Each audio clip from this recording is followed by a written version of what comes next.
अध्याय 1 लो श्रीन्वनाथ कथासार मच्छिंद्रनार्थांची अवतारकथा। श्री गणेशाय नमः, श्री गुरुभ्यो नमः, श्री पांडुरंगाय नमः, श्री दत्तात्रेयाय नमः, श्री कुलदेवताई नमः, श्री मातृपिर्भ्या नमः।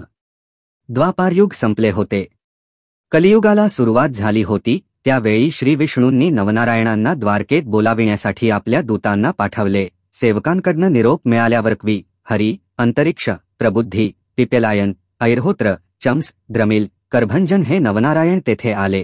त्यांचे दर्शन झाल्यानंतर श्री विष्णू आपल्या सिंहासनावरून उठले व त्यांनी त्यांना आलिंगन दिले। त्या सर्वांना आपल्या सिंहासनाशेजारी आसन दिले।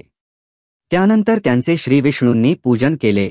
त्यानंतर नवनारायणांनी जगदीश्वर श्री विष्णूस विचारले की आम्हा सर्वांना येथे बोलविण्याचा काय उद्देश आहे, हाही कृपा करून आम्हास सांगावे। यावर प्रसन्न होऊन श्री विष्णू म्हणाले, नवनारायणांनो, द्वापारयुग आता संपले आहे, कलियुगाचा प्रारंभ झाला आहे। आता आपल्याला कलियुगात पृथ्वीवर अवतार धारण करावयाचा आहे। यावर नवनारायण म्हणाले, हे नाथ, कृपया आपण आम्हा पृथ्वीवर कोणत्या स्थळी, कशा पद्धतीने, कोणत्या नामरूपान अवतार धारण करावयाचा अधिक स्पष्ट करून सांगा। यावर श्री विष्णू म्हणाले, पृथ्वीवर अवतार घेण्याचा उद्देश असा आहे की तुम्ही पृथ्वीवर एखादा नवीन संप्रदाय स्थापन करावा। पृथ्वीवरील अनेक लोकांना या नवीन संप्रदायाद्वारे शिकवण व दीक्षा देऊन त्यांना अलौकिक उपदेश करा। त्यांचे ज्ञान वाढवा। ज्ञानेश्वर या नामरूपाने मी पृथ्वीवर अवतार धारण करणार आहे। वाल्मिकी हे तुलसीदास होतील, शुकमुनी कबीर होतील, जयदेव या नामरूपाने व्यासमुनी अवतार घेतील। जांबुवंत व बलराम हे अनुक्रमे नरहरी व पुंडलिक होतील। भोलेनाथ त्रिनेत्री महादेव माझे ज्येष्ठ बंधू निवृत्तीनाथ होतील। विश्वनिर्माण करता ब्रहादेवजी सोपानदेव या नामरूपाने पृथ्वीवर दिव्य अवतार घेतील। मुक्ताबाई म्हणून आदिमाया व रामदास म्हणून महाबलशाली रामभक्त हनुमानजी अवतार घेतील। जनाबाई म्हणून कुब्जा अवतार घेईल।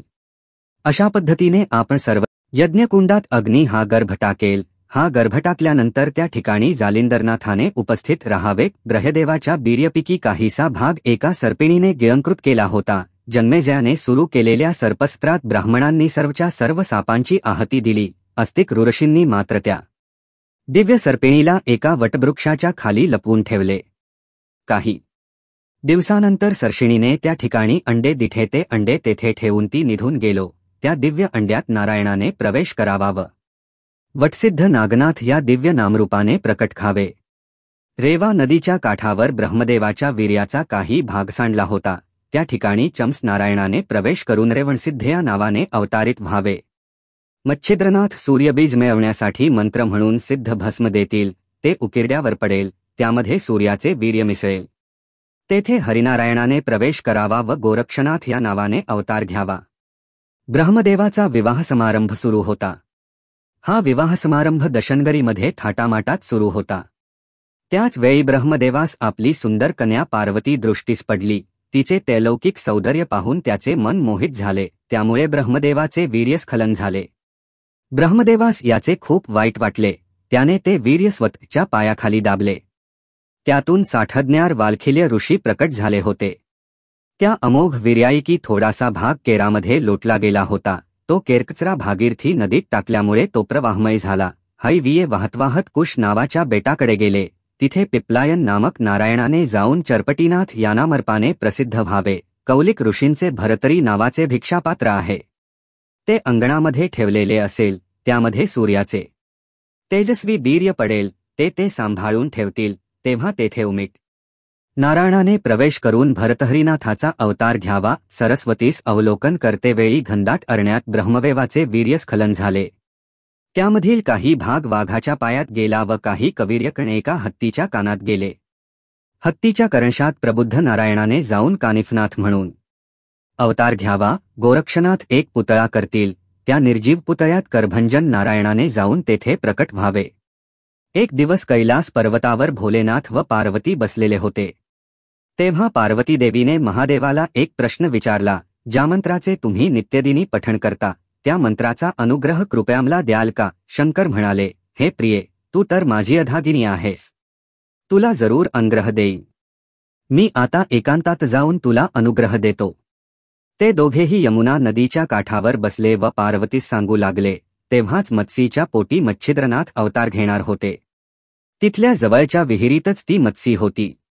त्या मत्सीने व तिच्या गर्भाने शंकरांनी पार्वतीस दिलेला तो दिव्य मंत्र ऐकला. या दिव्य मंत्रामुळे दोघांनाही परमपवित्र ज्ञानाची प्राप्त झाली. त्या मंत्रामुळे ते दोघेही ब्रह्मरूप झाले. या उपदेशाचा निष्कर्ष सांग बरे पार्वती, असे महादेवाने पार्वतीस विचारले. यावर पार्वतीऐवजी मच्छिंद्रनाथच गर्भातून उत्तरले, हे महादेव, हे त्रिनेत्रधारी भोलेनाथ, या उपदेशाचे सार सर्व ब्रह्मरूप आहे. हे अद्य उत्तर ऐकून भोलेनाथ चकित झाले. स्वतः जाणले की या मच्छीच्या पोटी कविनारायणाने प्रवेश केला आहे.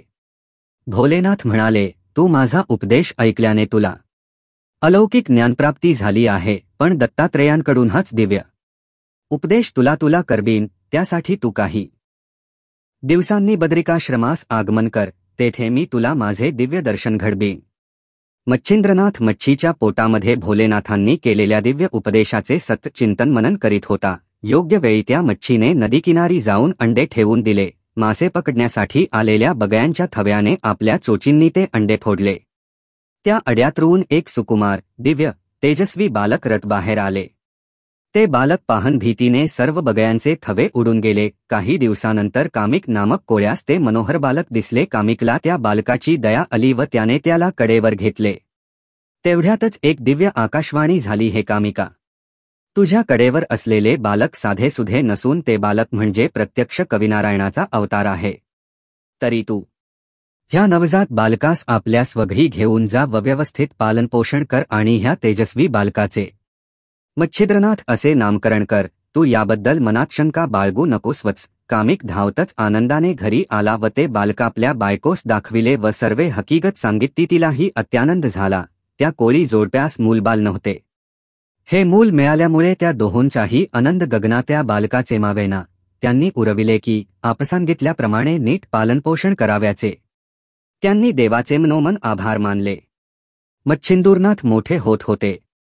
त्या दोघांना मच्छिंद्रनाथांच्या अनेक बाललीला पाहाव्यास मिळत होत्या. ते 5 वर्षाचे झाले. मच्छिंद्रनाथांनी आपल्या बाबांकडे मला पण मासे पकडण्यासाठी नदीवर घेऊन चला, असा हुट सुरू केला. एक दिवस मच्छिंद्रनाथ व त्याचे वडील मासे मारण्यासाठी यमुना नदीवर आले. तेथे आल्यानंतर यमुना नदी पाहन मच्छिंद्रनाथ चकित झाले. त्यांच्या वडिलांनी मासे पकडण्यासाठी जाळे पाण्यात फेकले. जाळ्यामध्ये खूप मासे अडकले. ते मासे त्यांनी गोळा केले व एका कडेला आणून ठेवले. पुन्हा मासे पकडण्यासाठी त्यांनी पुन्हा जाळे फेकले. ते बाहेर ठेवलेले तडफडणारे मासे पाहून मच्छिंद्रनाथांचा जीव कासावीस आला. हे मासे पकडून जणू काही आपल्या कुळायनाश करायला लागलो की काय, असे त्यांना वाटले. त्यांना त्या तडफडणाऱ्या माशांची दया आली. मच्छिंद्रनाथ आपल्या छट्या नाजूक हातांनी ते मासे पकडून पुन्हा पाण्यात फेकून देऊ लागले. माशांचा जीव वाचविला म्हणून त्यांना समाधान झाले. त्याच्या वडिलांच्या हे दृष्टीस पडल्यावर त्यांचा रागाचा पारा चढला.